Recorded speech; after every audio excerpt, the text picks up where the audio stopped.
Mahabharat episode 6 Lakshagriha की साजिश।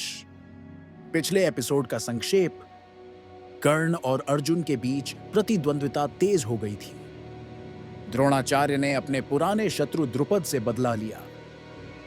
दुर्योधन ने कर्ण को अंग देश का राजा बनाकर पांडवों को राजनीतिक चुनौती दी।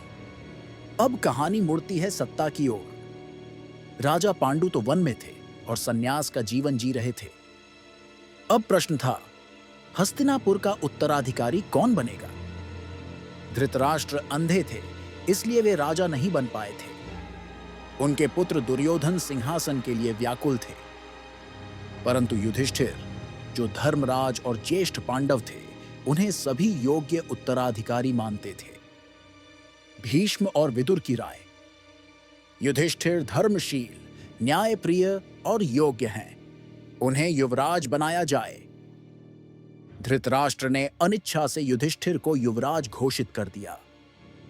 युधिष्ठिर को युवराज बनते देख दुर्योधन और शकुनि की ईर्ष्या आग बन गई।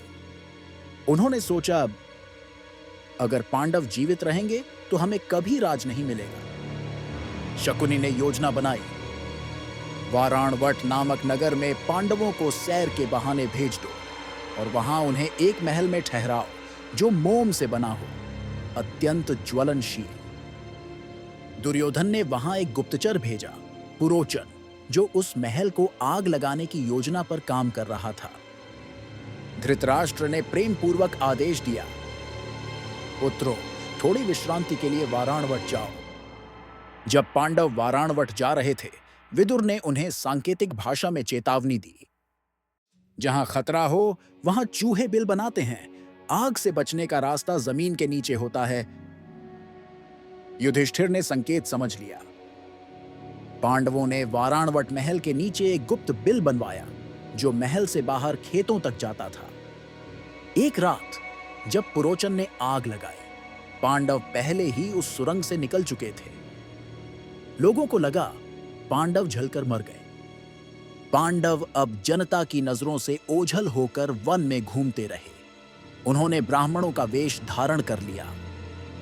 इस दौरान भीम ने राक्षस हिडिंब का वध किया और हिडिंबा नामक राक्षसी से विवाह कर लिया। उनके पुत्र का नाम हुआ घटोत्कच। हस्तिनापुर में सबको लगा कि पांडव मर चुके हैं, परंतु वे जीवित थे और अब छिपे हुए राजा बनकर एक नई यात्रा की ओर बढ़ रहे थे।